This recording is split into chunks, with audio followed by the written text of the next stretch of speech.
दोस्तों, आज हम अपने शरीर के पांचवें चक्र विशुद्ध चक्र की बात करेंगे। तो विशुद्ध चक्र को अंग्रेजी में थ्रॉट चक्र भी बोलते हैं और विशुद्ध चक्र हमारे गले के गड्ढे में स्थित होता है।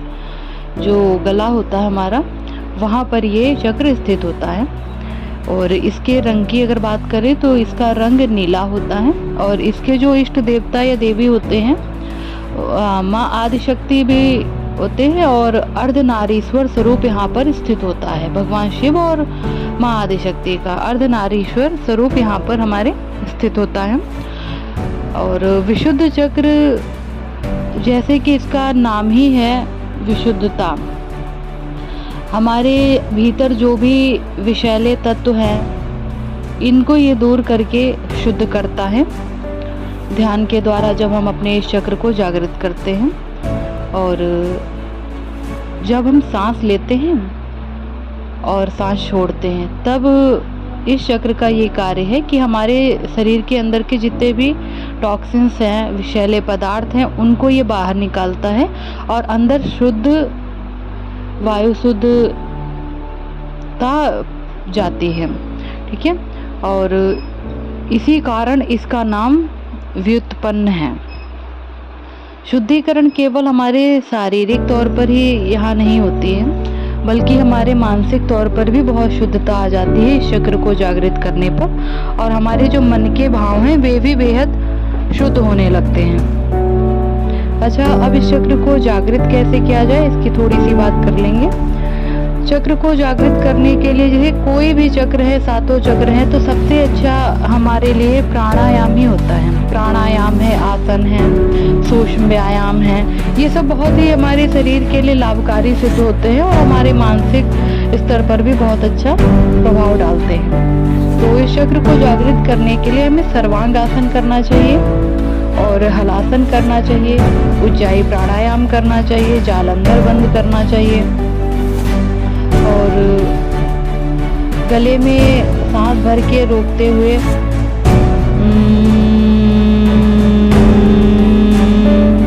जब इस तरीके से हम महसूस करेंगे कि यहाँ पे गले पे वाइब्रेशन महसूस करेंगे, सांस भर करके बिना बोले हुए लंबी गहरी सांस अंदर को लेते हुए बिना सांस बाहर छोड़े, इस तरीके से हम करेंगे तो हमारा जो गले का चक्र है ये खुलता है और हमारी वाणी मधुर होती है। और जो भी हमारे द्वारा शब्द कहे जाते हैं, जो भी हम फिर बोलते हैं, तो कहीं ना कहीं हमारे भीतर बहुत ही सच्चाई और ईमानदारी के गुण विकसित होते हैं।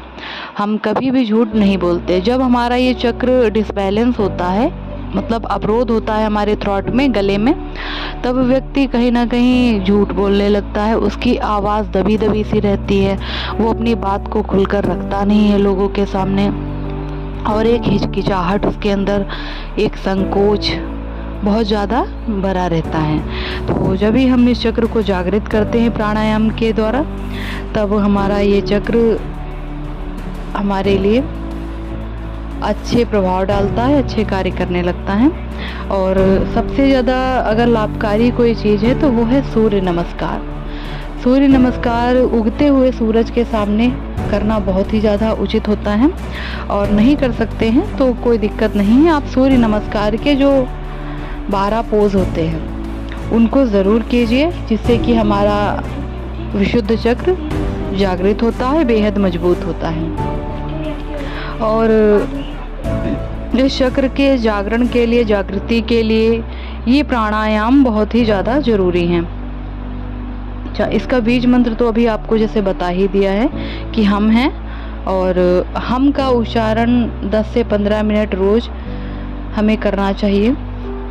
और जब भी हम का उच्चारण करेंगे तो अपने गले पे महसूस करेंगे कि कोई कुछ वाइब्रेट हो रहा है, खुद ही पता चलेगा जब करेंगे तब। और इसका जो तात्विक संबंध है, जैसे कि अभी बताया ना, 5 तत्व होते हैं, अग्नि तत्व, वायु तत्व, क्षिति जल पावक गगन समीरा, पंच तत्व से बना शरीरा। तो वही जो इसका तात्विक संबंध होता है आकाश तत्व होता है। विशुद्ध चक्र का संबंध आकाश तत्व से होता है। तो जब हम प्राणायाम, जब हम ध्यान करें तो खुले आसमान के नीचे करें और अपने आप को पूर्ण समर्पित कर दें उस ब्रह्मांड के आगे कि आपकी ही बनाई हुई मैं रचना हूँ और आपके ही सानिध्य में निरंतर मैं पल और बढ़ रही हूँ। आप मेरे जीवन को सकारात्मकता के रास्ते पर, आध्यात्मिकता के रास्ते पर हे प्रभु, हे परमात्मा, हे परम सत्ता चलाइए, जिससे कि मैं स्वयं का कल्याण कर सकूं। और यह जो चक्र है ध्वनि और सुनने से जुड़ा हुआ है, श्रवण से। जैसे कि जिन लोगों ने इस चक्र को खोल लिया उनकी आवाज़ बहुत ही ज़्यादा, अभी पहले बताया कि मधुर हो जाती है।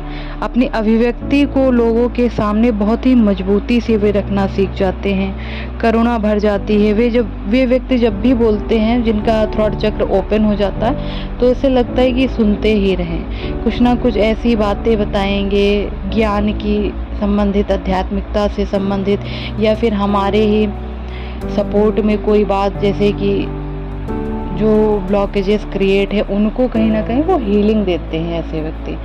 तो हमें अपने चक्र को जागृत जरूर करना चाहिए। और इसका संबंध 16 कलाओं से भी होता है, क्योंकि यह जो चक्र है 16 पंखुड़ियों वाला है, जिसमें संस्कृत के अक्षर सारे लिखे हुए हैं और 16 स्वरों का ये प्रतीक भी माना जाता है। जो संस्कृत में 16 स्वर होते हैं उनका भी ये प्रतीक माना जाता है। और व्यक्ति जो बोलता है फिर वो सब सच हो जाता है। तो अपने इस थ्रॉट चक्र को हम जागृत करेंगे। इसके लिए हम लंबी गहरी सांस लेते हुए बहुत ही शांत मन से बैठेंगे और खुले आसमान के नीचे सुबह के समय खुद को प्रकृति के सानिध्य में रखते हुए बाह्य सभी बातों से दूर महसूस करें मैं आत्मा हरे भरे पेड़ पौधों के बीच एक सुंदर सी चट्टान पर बैठे हुए हूँ, जहाँ नीले नीले आसमान दिख रहा है। बादल आ रहे हैं, जा रहे हैं। सुबह का ये वक्त बेहद ही मनोरम है। अब लंबी गहरी सांस लेते हुए हम का उच्चारण करेंगे। कोई भी विचार मन में आए, कोई भी चिंता मन में हो, उसको दूर करते हुए बोलेंगे हम।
इस तरीके से 10 से 15 मिनट तक हम का उच्चारण करेंगे, जिससे कि हमारी सभी मानसिक चिंताएं दूर हो जाती हैं। गले में टांसिल्स की समस्या या गले के संबंधित जो भी बीमारियां हैं, जो भी परेशानियां हैं, धीरे धीरे वे दूर हो जाती हैं और बेहद ही मजबूती व्यक्ति को प्राप्त हो जाती है, शारीरिक और मानसिक तौर पर। और व्यक्ति अपने ईमानदारी और सच्चाई के रास्ते पर चलने लगता है। इसलिए इस चक्र को हमें जागृत जरूर करना चाहिए। बताने में यदि कोई गलती रही हो या मेरे शब्दों में कोई अशुद्धता हो तो मुझे माफ़ कीजिएगा दोस्तों। धन्यवाद।